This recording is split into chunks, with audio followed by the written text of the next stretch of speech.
अदिति 12 भगवान की कथा कही। 12 भगवान की कथा में बहुत सुंदर वर्णन किया कि जब सृष्टि का निर्माण किया उसी समय पूरी ये आकाश मंडल और जल ही जल था। तो बोले सृष्टि का निर्माण तो हमने कर दिया, लेकिन इस सृष्टि के सृजन के लिए कुछ आधार तो चाहिए। तो भूमि नहीं है। भूमि को लेने के लिए मन में ब्रह्मा जी विचार ही कर रहे थे कि कैसे भूमि का प्रकट होगा। ब्रह्मा जी को छींक आई और एक छोटा सा सूकर का बालक प्रकट हो गया। देखते देखते बड़ा हो गया। बोलिए 12 भगवान की जय हो। भगवान पाताल में गए और जाकर के मलमूत्र का किला बना करके हिरण्याक्ष ने, प्रेम से बोलो राधे राधे, उस धरा को वहां पर रखा हुआ है और भगवान वहां से उठा करके ला रहे। बीच में कौन मिल गया?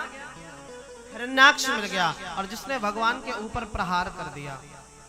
और जब भगवान के ऊपर प्रहार किया तो भगवान को क्रोध आ गया। एक तो आवेश में कि इसने धरती को ले जाकर के पाताल में छिपा लिया, और दूसरा ये कि उसने प्रहार किया गदा से, तो भगवान को क्रुद्ध हो गए। भगवान क्रुद्ध हो गए और हिरण्याक्ष का वध कर दिया।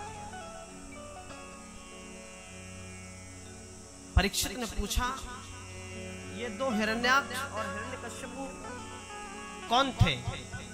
तो बोले कश्यप और अदिति के बालक। कश्यप, अदिति और दिति दो पत्नियां हैं कश्यप ऋषि की। तो उनके मन में एक बार संध्या के समय वासना का प्रादुर्भाव हुआ और वो एक वैश्या की तरह आचरण करने लगी। तो कश्यप जी महाराज ने मना किया, संध्या का समय है, ऐसा करना उचित नहीं है। लेकिन जब वो नहीं मानी तो उनके मनोवांछित कामना को पूरा किया, और पूरा करने के बाद में उनको श्राप दिया। बोले तुमने संध्या के समय ऐसा कृत्य किया है जिससे महादेव भगवान नाराज हो जाते हैं। तुम्हें श्राप देता हूं कि तुम्हारे जो संतान होंगे वो राक्षस होंगे।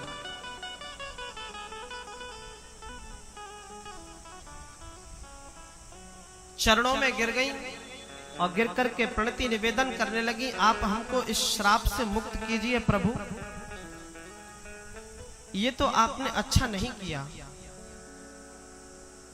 कश्यप जी महाराज ने कहा कि आप चिंता न करो, भगवत भक्त परायण आपके यहाँ एक बालक जन्म लेगा और तुम्हारे दोनों बालकों के निमित्त भगवान का अवतार होगा।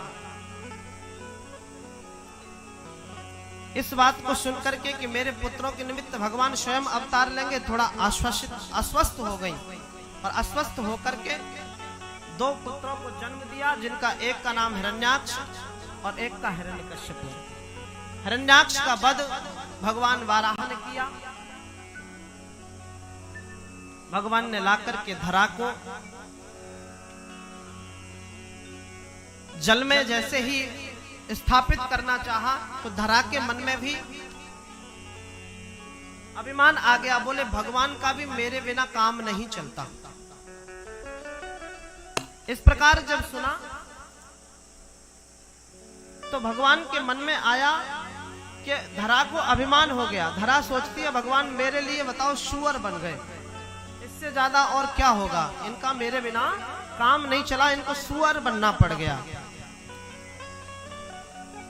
भगवान को पसीना आ रहा है। भगवान ने जाकर के और धरा को एक जगह स्थापित किया, और स्थापित करने के बाद में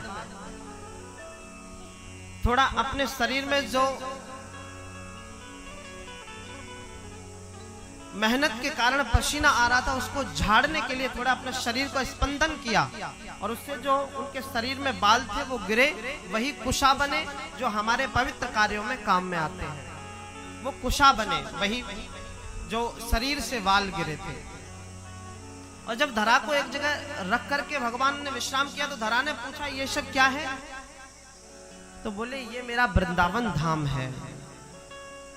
बोले वृंदावन धाम मतलब ये कहां से आया? जब मैं ही यहाँ नहीं थी, सब तरफ जल ही जल था, तो ये वृंदावन कहां से बीच में आ गया? 12 भगवान ने कहा कि तुम रहो ना रहो, हमें कोई फर्क नहीं पड़ता, वृंदावन मेरा घर है जो हमेशा रहता है। वृंदावन धाम की महिमा बड़ी अपार है। आप ये सोच रही होगी शायद कि मैं नहीं थी तो शायद भगवान जल में ही रहते होंगे। ऐसा नहीं है, वृंदावन कभी भी नाश नहीं होता। वृंदावन का, वृंदावन हमेशा शाश्वत रहने वाला एक धाम है, भगवान का घर है। वृंदावन धाम अपार रटे जा राधे राधे। अच्छा, वृंदावन मिलता कब है? वृंदावन मिलाने की ही तैयारी कर रहा हूं आपको। कौन कौन वृंदावन गया है एक बार हाथ खड़े करो। हमारे कुछ लोग, वो तो आप तो जाते ही रहते हो, प्रेम से बोलो राधे राधे। कौन कौन वृंदावन गया है? सभी लोग हाथ खड़े करो जो वृंदावन गए हैं। जो वृंदावन नहीं गए हैं वो एक बार हाथ खड़े करो। क्या कर रहे हो उतरने और बहुरूपा पे रह करके? अरे वृंदावन कोई दूर थोड़ी है, 3.5 घंटे ठीक से नहीं लगते और भगवान के घर पहुंच जाते हम। आपने किसी ने भगवान का बैकुंठ नहीं देखा हो तो आप वृंदावन देख लो, बैकुंठ से भी सुंदर है। गोप ग्वाल वालों का वृंदावन में, वृंदावन को छोड़ करके बैकुंठ में मन नहीं लगा। भगवान से बोले लाला तू यहाँ से चल, हमारो मन न लग रहा, हमारो तो ब्रज ही बहुत सुंदर है, तू हमको वहीं लेके चल। इतना सुंदर है वृंदावन और आप लोग नहीं गए। आप सभी से प्रार्थना है, आप लोग एक बार वृंदावन जाओ, फिर तो जीवन भर जाते ही रहोगे। जो एक बार बिहारी जी से नैन लड़ा ले फिर वो जीवन भर दूर नहीं रह सकता। श्री वृंदावन धाम